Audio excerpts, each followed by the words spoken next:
a Padma Shri Award winner for his artwork, Mr. Manohar Devadoss, fondly called Manu Uncle. I wanted to become a professor, as I told you. But destiny had other plans for me. But later in life, I realized how fortunate and blessed I was. And after 3 or 4 years, I realized that the number of artwork I did was high. With my limited vision, with my dwindling eyesight, was more than ever before. The quality of artwork I did was better than ever before. When Mahima made the witty comment, she would not have known that after more than 44 years that she would still be helping some visually challenged person through her artwork.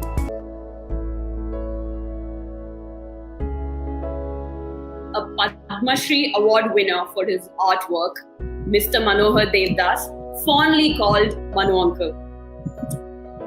And I met him in a part of my life when I really needed to hear his story, which catapulted my thoughts towards positivity.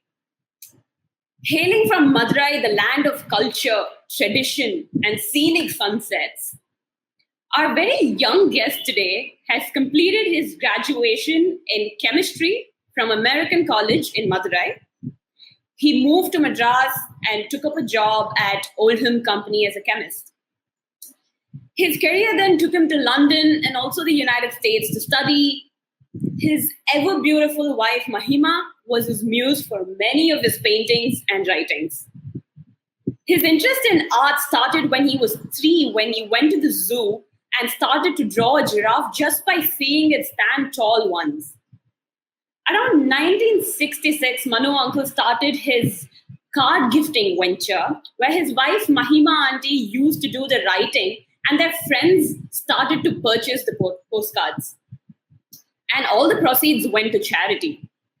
So when they returned from America, Mahima auntie unfortunately met with an accident and became quadriplegic.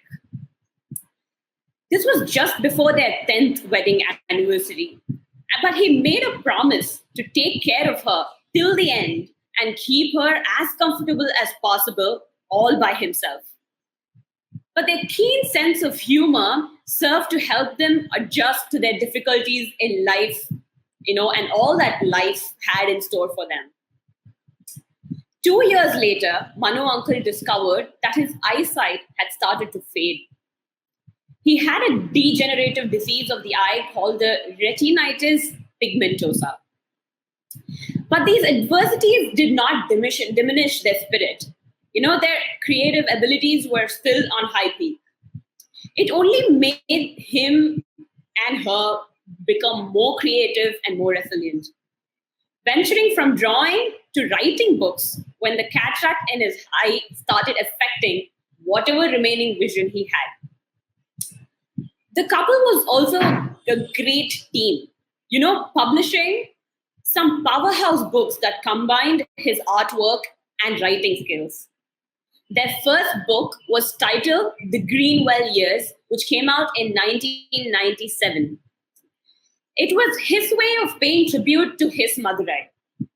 The stories in the book were all inspired by his childhood friends, the life he led there. He would draw and Mahima would write.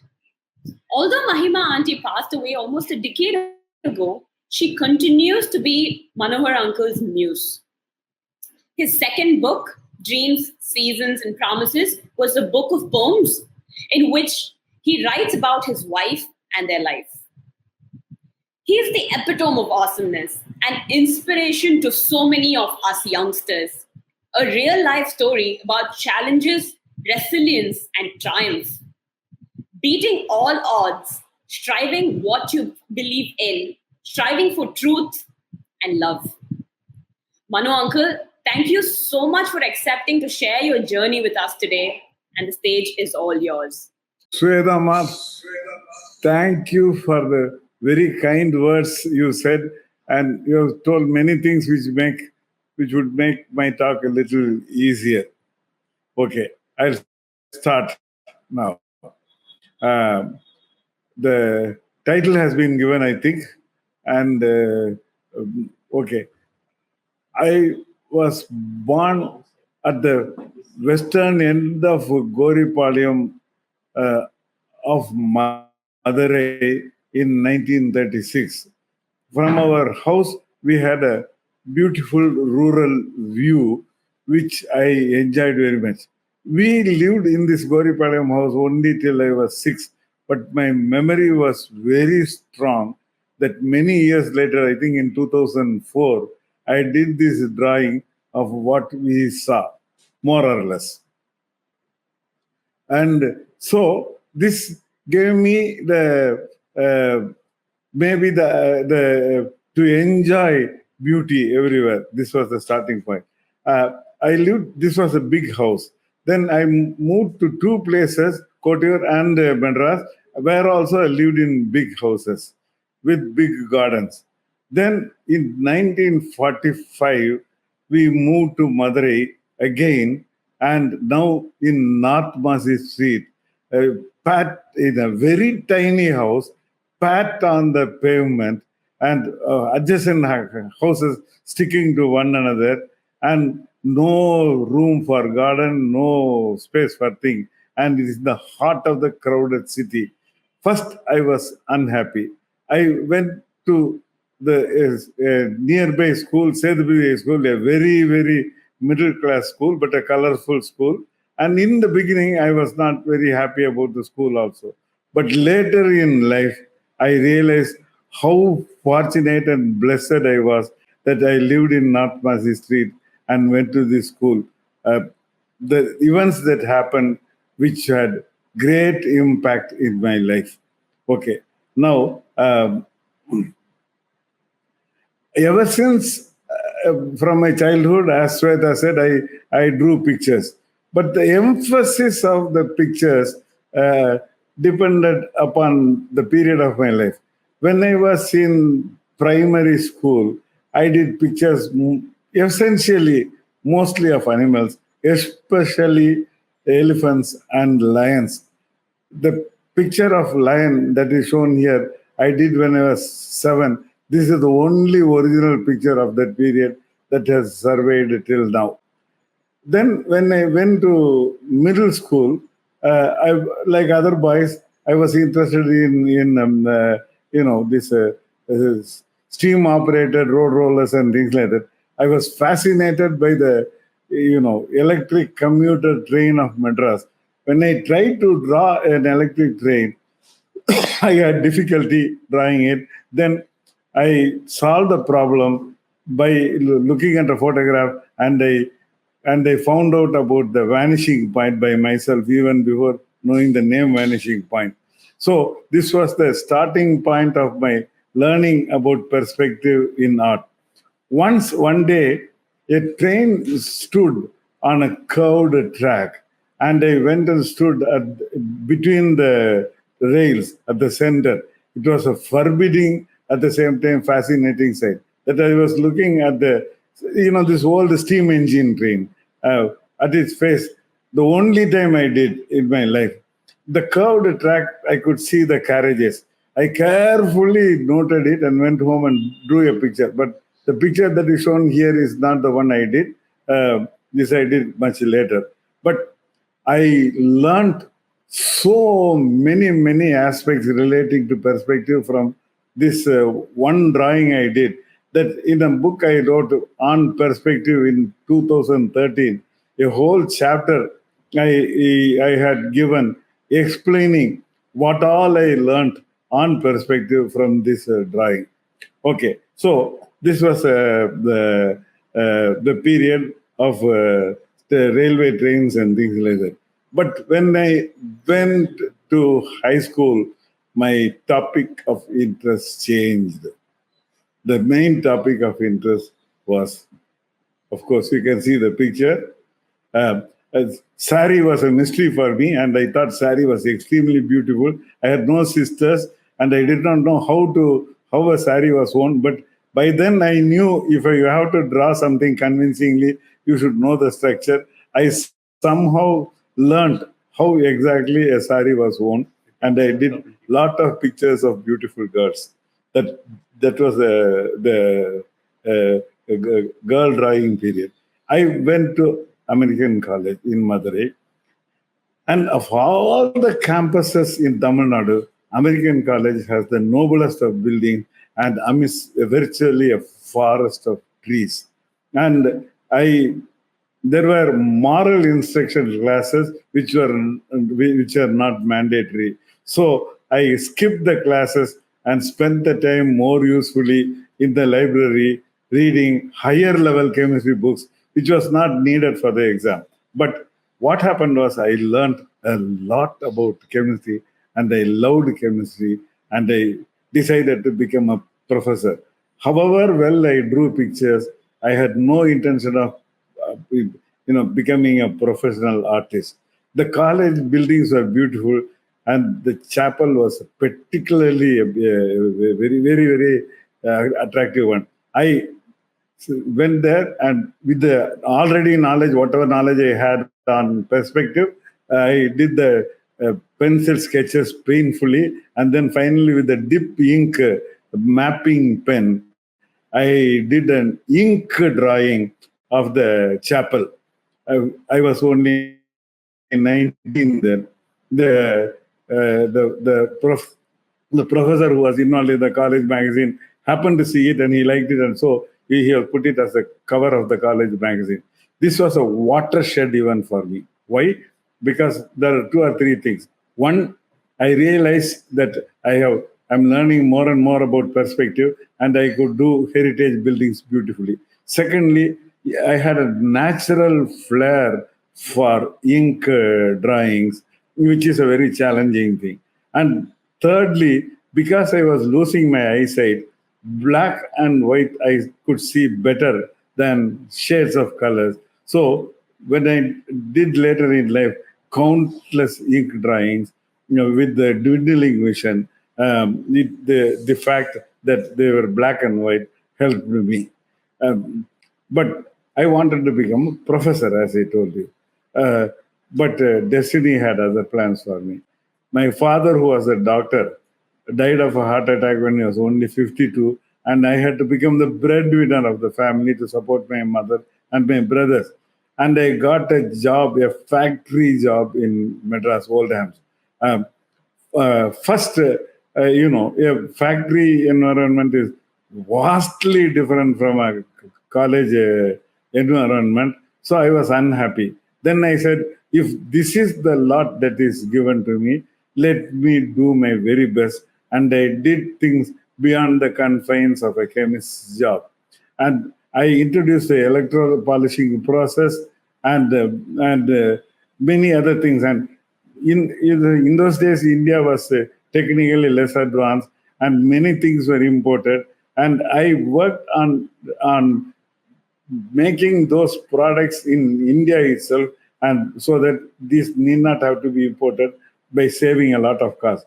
So my British bosses liked me very well. The main product of this company is minus electric safety cap lamps using lead acid batteries. See, till the 1950s, Indian coal mines used old Davies safety flame lamp, which Davy invented in the 1820s, and whereas the electric safety cap lamp was far superior. I can talk about this for why it is superior for 1 hour, that kind of a thing. And so I proactively supported replacing those lamps with the old lamps with the new electric lamp, so that the miners' miserable working condition is improved a bit. So I was very happy about it. Uh, because I did many things in the company, very creative things, I realized instead of the job in a factory gives me enormous opportunity to be creative, and the company encouraged me. They sent me to England for a special training program because, as I told you, in those days, India was technically less advanced. So I learned an awful lot. Oldham was the world's largest minus electric cap lamp battery making, electric cap lamp system making company. So I learned a lot, and I also a wide spectrum of rich experiences. After 3 months, I returned to Madras with a lot of knowledge and rich experiences. But the best was yet to come, because my though I was only a BSc student, my value in the matrimonial market went up very high. At that time, through a common cousin, I heard about a very accomplished girl named Mahima, you know, you know, who did, who was a gold medalist in fine arts BA, and who had a mini library of her own, uh, but a keen sense of humor, and above, she drove a car when she was father's old car when she was, from the time she was 19, which was also unusual in those days. And above all, she had a giving heart of gold. And my cousin Satya has apparently talked a great deal about myself also. And so Maima and I met in a very interesting situation, and her parents were looking for a suitable match for her, and somebody suggested, why not Mano? And they agreed. I think partly because I was a foreign returnee, because in those days a foreign returned person was looked up at with had an advantage. Okay, then Mahima, during the wonderful period of courtship, Mahima and I met each other 2 or 3 times a week. In between, we exchanged letters. And I wanted my fiancée to fall head over heels in love with me. So, what I did was, I drew beautiful pictures and wrote interesting letters. I'm giving just one example of a sunrise picture, and so each letter had a lot of drawings, and I used to visit her. Sometimes I used to feel that she looked forward more eagerly for my letters than my visits. She loved my letters, and we were very, very, very, very happy. Okay, then we decided that we will see all the rich, treasures, historic and architectural and cultural treasures of India, which was very, reachable. And because she did finance, she had a deep knowledge, and we use that. Using that knowledge, we can see. But we also were very interested in European art, especially the Renaissance art, and we dreamed that we should see those. But in those days, it was for a middle class families, it was almost impossible to go on a travel, sightseeing travel. But we dreamt anyway. So I did in one of the letters a drawing of, in the dream like thing, some of the aspects floating in the air, and Maima and I looking at them from below, and with the title, If Dreams Came True Dear. Then just I told you that she had a keen sense of humor. Just 2 months before our wedding, we went to the movie To Kill a Mockingbird.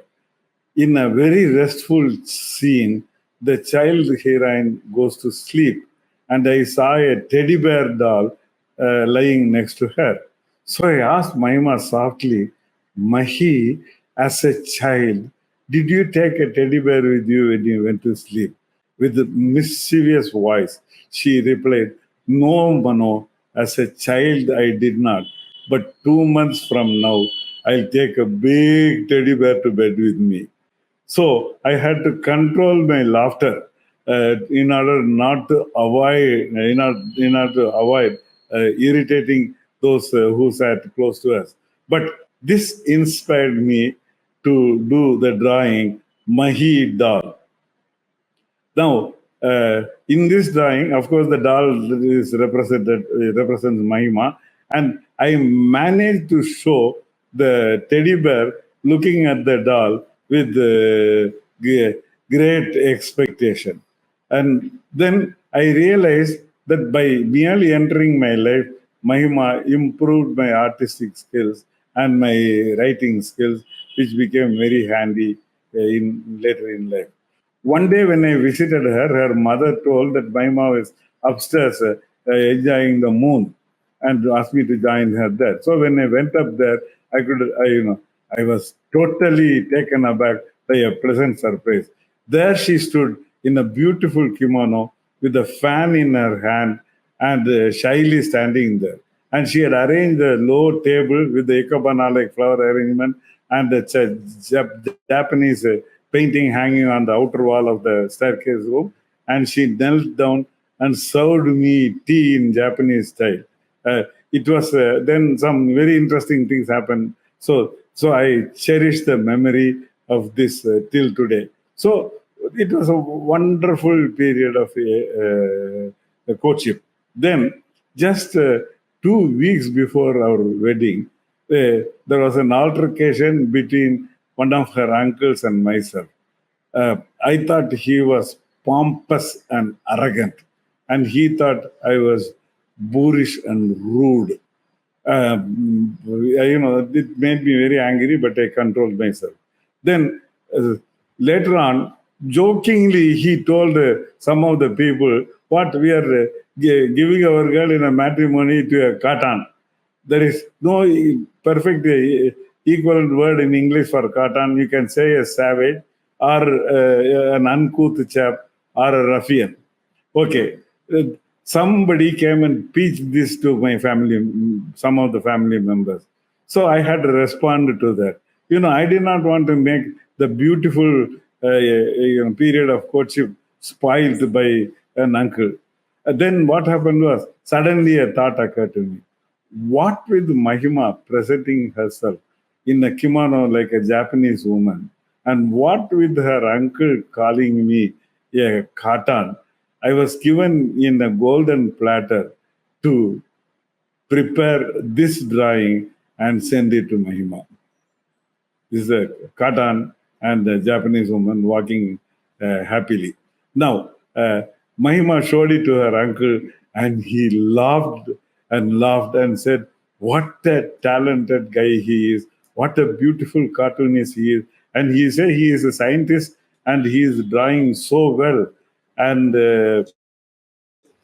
what sense of humor!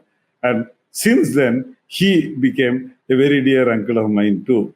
Uh, Later in life, Mahima in her speeches used to say, when adversities come, people tend to react very negatively.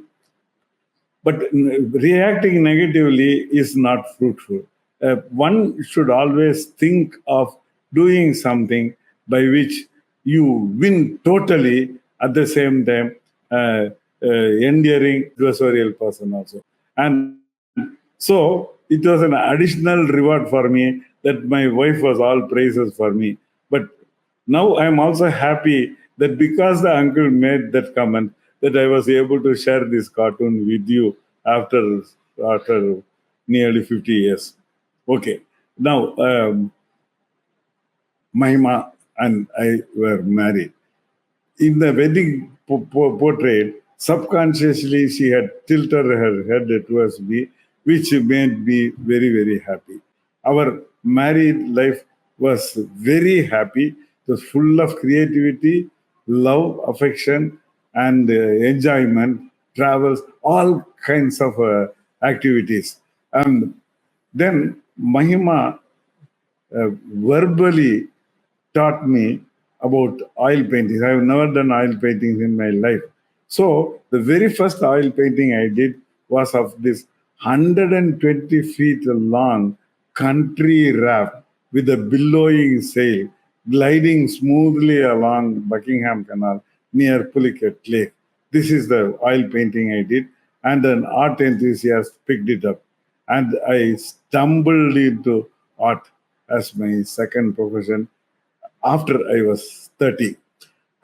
Based on the drawing, watercolor oil painting, I did an ink drawing of the same boat, of the same size. Then we reduced it and printed our Christmas cards. And with my drawing of the boat in the front, and Mahima wrote a crisp text Buckingham Canal is about 400, more than 400 kilometers long.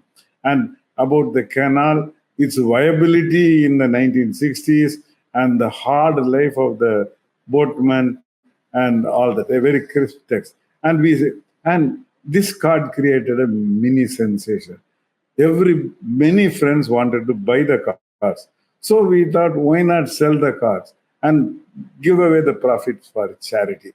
So we sold a lot of cars and gave the money for charity. And we decided we'd do it every year. What happened was our project of heritage greeting cards for charity was born, and we did not even know it at that time. I will flash forward now briefly to say that we did it every year. Many years later, I did the drawing of the Senate House, for instance, an ink drawing. And every time, Mahima wrote the text inside. And I also did the old lighthouse in the High Court complex, which is a beautiful, impressive building. So Mahima wrote the text for this also. And so our life was very interesting and creativity, and we were giving more and more money. Now going back to where we were, and our wedded life was very interesting. And when we came back from England, uh, I I did a portrait of Mahima many years later, how she looked when she was 31. She looked, to my eyes, she looked as beautiful as she was. And I also wrote a note in which I wrote, "Dreams came true, dear," because when we went to, I'll go back a bit. What happened was we went to prestigious Oberlin College for me to do my master's degree. And Mahima's job was as the director of Asia House, which was a co-educational dormitory, was to, among other things, was to organize programs on Asia. And she excelled in the job. And so what I did was I did the posters and flyers for her, which became collector's item. And she did the job so well that I'll give just one example of the response. The Dean of Women, Rose Montag, wrote that Mahima was a magical presence. The college wanted us to continue to stay, but we were determined to come back to India. In 1972, we returned, hoping to serve our nation to whatever extent as possible. But what was interesting was we traveled around Europe for 45 days. So our dreams came true. So when at 31, this is how Mahima looked, and I thought she looked as beautiful as she was after 8 years of married life. She looked as beautiful as she was when she was my bride. And then I drew a picture saying, "Dreams came true, dear," because our dreams had come true, dear. Now we began entertaining brave new dreams. The brave new dreams were, among this was the art of giving was part of the dream. And we thought all our new dreams also will come true. And we hoped so. But destiny had her crooked smile, a very crooked smile.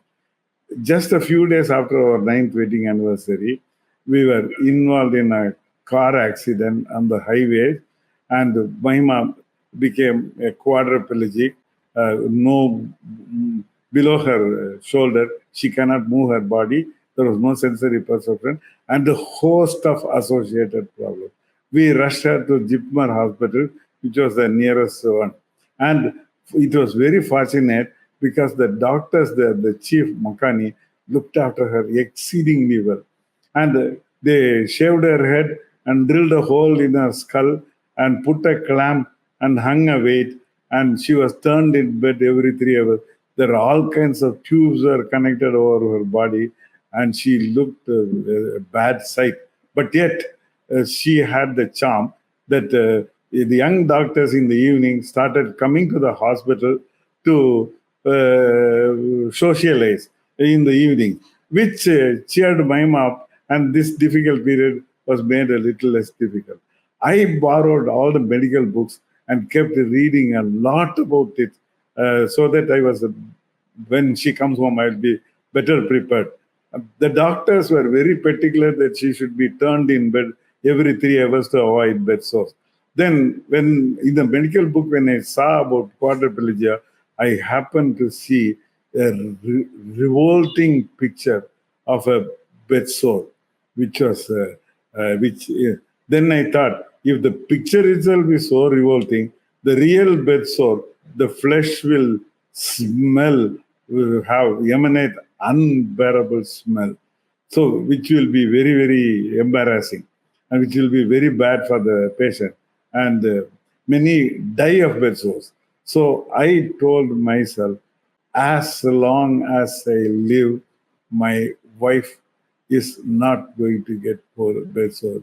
Dear friends, I want to tell you, she lived for 26 years after the accident. That itself is a record by itself. And she led a very active life. And there was not even a suggestion of a bed sore, because we developed this system. Because I read the medical books, I knew what all things to do to keep her in good health. So we had an active life. But then destiny was not satisfied.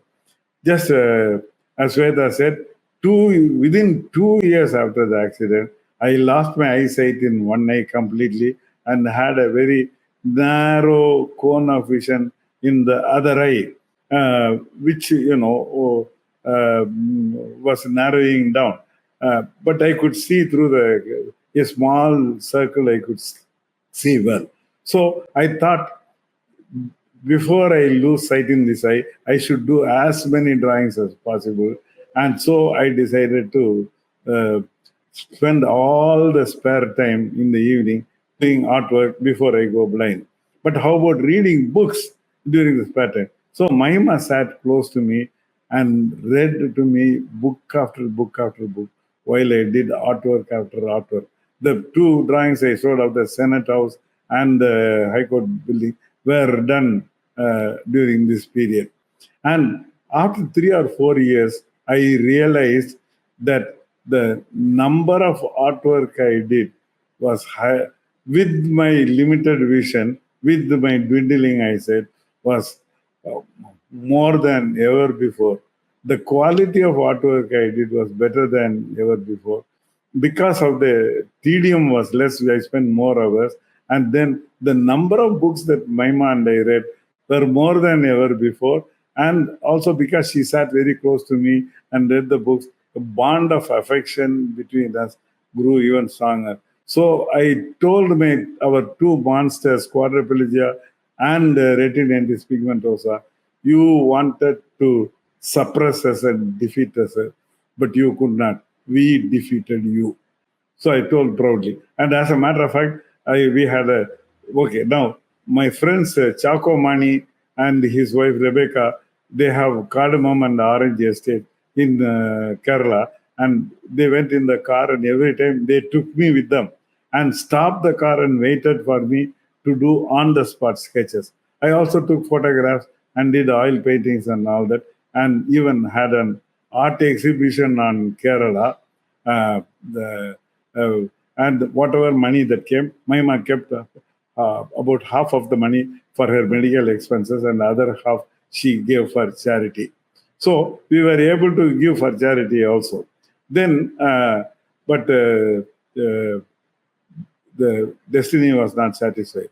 I began developing a cataract in the seeing eye. Almost all retinitis pigmentosa patients do develop cataract at a young age. And because I had a narrow cone of vision, the cataract grew and blocked the vision. I became blind. And it could be the retina could degenerate during the time of the cataract. So whether I'll be able to draw afterwards, I did not know. I cannot draw. So what to do? So I decided I would write a book about. The book was about, as Sweta said, about growing up in Madurai, about boyhood pranks and and all the many aspects of Madurai, often with humor. I began writing a book. It turned out very well. Then Dr. Badrinath did the cataract surgery, and the retina had not degenerated to the extent we feared. I lost the ability to do on the spot sketches, but with difficulty using vision aids and powerful glasses, I was able to draw again. So I decided to illustrate the book. The very first illustration I did for this book was the Madurai Spencers, because the Spencers managers' sons were my close friends. And this drawing, a very hilarious incident, but there is a larger backdrop. All the artwork in the book had a larger backdrop, and the text had a larger context. It took a long time for me to write the book. I'll just share with you just two more drawings. One is Meenakshi Kalyanam. It is a high relief statue on a pillar in Pudu Mandapam. It's part of the pillar. It's not attached to it. And the pillar itself is about 16 feet long and 2.5 feet, about 2 feet wide. And so this relief statue was there. And I did this drawing. Then I also did again Meenakshi. See, because in Madurai, Meenakshi Amman is the virtually center of focus, and the wedding of Meenakshi Amman culminated in these two theirs, and I did a drawing of one of the the temple cars. So all this made me very happy, but it took a long time for me to do this. But it is not as if I was only doing the drawings for the book and writing the book and working in the company. I did other things also. Our daughter, to give her as happy a life as possible, a normal home as possible. But I did many other things also. We wanted, people were so loving and very supportive that we wanted to return the kindness in some way. So I decided I will have an art exhibition and give away the entire sale proceeds to Shankara Netralaya. So by then, Maima had regained the use of her shoulder muscle and a bit of her bicep by using a very ingeniously devised forearm splint. She was able to do watercolor very painfully, slowly, her secretary changing the brushes. So she managed to do 10 watercolors, and I did some 27 ink drawings. I just show one of the drawings. I called it the rustic philosopher. My daughter also provided some artistic photographs, and all of them got sold. And we gave the entire sale proceeds to Shankara Netralaya so that that money could be used for giving free treatment to visually challenged poor children. So the money we gave exceeded one whole year's take-home salary of mine. So the art of giving we were able to pursue. So that made me very, very happy.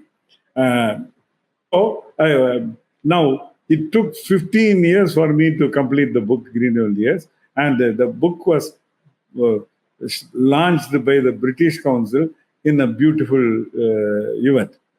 Uh, um, the M.S. Subbulakshmi Amma was the chief guest, and it was a very beautiful event. And then I decided that I should do more books. My publisher wanted me to write more books, but we did many things in between. For instance, Madras is a very wheelchair unfriendly city, and most places, especially the museum theater, the steps are very unfriendly. But I devised a way of being able to take the wheelchair up and down all by myself. But if I make a mistake, there could be a tragedy. So I stopped using leather sole footwear and used rubber sole footwear because the grip would be better. And so it gave us, this was a time when I could drive a car. And so this gave us a lot of freedom to go around and enjoy life to the extent possible. Then uh, I came out with two books on Mahima. One is, a kind of a colorful portfolio, Dreams, Seasons, and Promises. And the other book is a poem to courage. This is a sequel to my first book, Greenwell Years, on how Mahima and I managed to meet our challenges, especially Mahima, to meet our challenges. A poem to courage is, I thought my wife was a poem to courage. And these books are also did very well. Then N. Ram, then who was the editor-in-chief of the Hindu, suggested I should come out with a larger format book with my more Madurai drawings on one side, and then with a personalized text on the other side, which seemed like a good idea.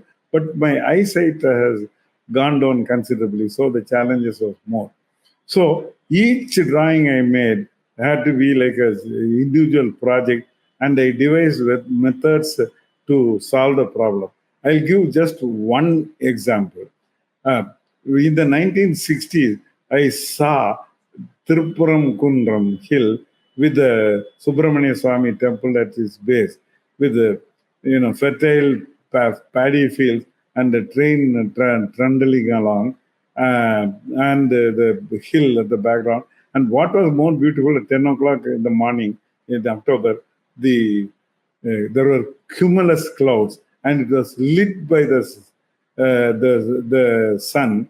The cumulus clouds looked very, very beautiful. When I decided to come out with the book My Madurai, I decided to include a drawing of what I saw in 1960. But then the paddy fields have gone and everything has changed. But fortunately, the hill and the temple remain. So I sketched the hill and the temple, but clouds pose the problem. What is the problem? I have to draw regular the sky. I had to draw regular dotted lines to till it reaches the cloud, which is lit by the sun. But I could see with 4 inches using very powerful glasses. But from a distance, I could not see the dotted lines and the white. I could not distinguish the two. So how to draw? Mahima said, maybe you should give up. Then I said, then the beauty of the drawing will be lost. Then a simple idea came to my mind. What I did was, wherever the lily white cloud should be, I took a 4B pencil and made dark black patches with the 4B pencil. I'm showing only a representative sample. You can see the black patches. Now, I did the dotted lines left and top, regular dotted lines, because I could see the patches. Very near the patches, I stopped abruptly, representing the junction between the sunlit cloud and the sky, which was possible. That is number two. And then the bottom side of the clouds is in shade and with a certain irregularity. And I did that irregularity to represent the bottom side of the clouds, which are not lit by the sun. So that is number three. Once I did it, this is only, as I told you, a small fraction of what I did, just a representative sample. I took a soft rubber and spent more than 1 hour removing the pencil, the blotches, so that what was black has become lily white now, representing the cloud. That is the next picture. Once I did this is the end result. The picture come. Yes, sir. You can see the amazing thing was I could not see the clouds and the sky unless I keep my face 4 inches from the paper. But Mahima said that the clouds look very beautiful and the drawing looks very beautiful, and I was happy. This is just one example. And before I ended the book, my daughter said, I should do the Pudu Mandapam. And I did the a drawing of the Pudu Mandapam. The challenges was very high, but lot of friends helped in many different ways.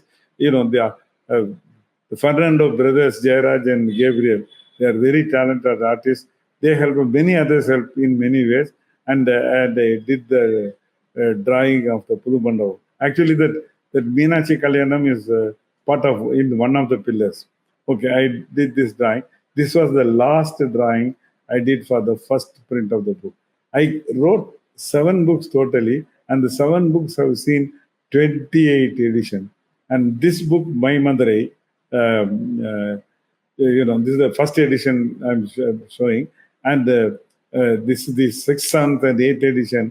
Gopal Krishna Gandhi wrote a beautiful forward, which he ended saying, "This is yet another Mahima Madurai miracle." That's how he ended his forward. And this book is on its 8th reprint now. And then next one is a perspective. Yes, sir. Yeah, okay. Then in 2008, 2007, I published this book. But in early 2008, Mahima passed away peacefully in her sleep. And she donated her eyes to Shankara Nethralaya, so she was able to pursue the art of giving even after passing away. And I came out with a book in 2013 from an artist's perspective. This book is about an adventure book, how I learned about perspective and how it helped me to do the artwork with a lot of examples.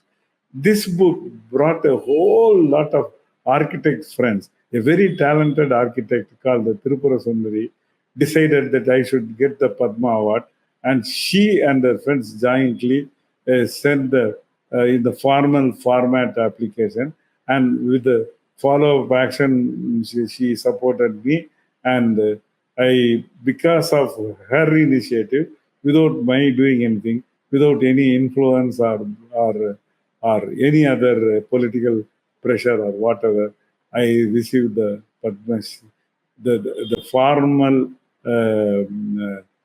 Padma Shri Award was announced on the eve of the Republic Day. But unfortunately, the investiture program has to be postponed because of Corona. But I am a Padma Shri, and thanks to her. Now, I want to go back a bit. As soon as Mahima passed away, I started 2 endowments, one with Shankara Nethralaya and another with Aravind, and even sold the property to raise funds. But I never solicited for money, but many friends on their own offered money, particularly many Oberlin friends, Oberlin professors. They all sent money, and the amount kept growing. In order to enhance the corpora of the 2 endowments, I decided to do an art exhibition and donate the money. Now, the kind of artwork I did, I could not draw anymore. And not only that, this drawing will take a lot of time. So I developed my own style of watercolor. The amazing thing is my color perception has gone so bad, but yet because Stedler came out with a wide range of watercolor pencils and watercolor pens, by using them and using an indelible ink brown outline, I created my own style of artwork because of my vision problem, and created large format artwork. I'll just end my presentation with showing in the last 2 drawings. One is for this exhibition, I did the drawing of a peacock. Now, the peacock's body is, kind of a dark greenish blue, but I saw it only as black. And then the peacock feathers, the eyes of the thing, that also is blue. I saw it as a kind of dark gray. and the feathers, olive green feathers, seemed gray to my eyes.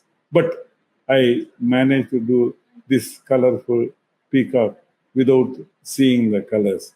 Then I did a very ordinary drawing, but for a special reason. You'll remember during the courtship for Mahima's witty comment, I did the drawing of a teddy bear and a doll resting her arm on the teddy bear's hand. Now the doll is no more. She has passed away. But I represented her as a butterfly that came from wherever, very near where she was buried. And I represented her beautiful spirit remains with me, and I represented it as a butterfly. And this was the watercolor I did. This was procured by an aesthetician in Madras, and the money went to Sankara Netralaya to help some visually challenged poor children get to give free treatment. When Mahima made the witty comment, she would not have known that after more than 44 years that she would still be helping some visually challenged person through her artwork. Now, I'm totally blind now, and I've crossed 84, but I'm still leading an extraordinarily, continue to lead a happy life. I've lost my wife, lost my eyesight, but because of the love and affection and support I receive from ever so many people, I continue to lead an active, creative life, and I hope this will continue, notwithstanding Corona. Thank you very much. Mano uncle, thank you. Thank you for inspiring us. Thank you for teaching us that impossible is nothing.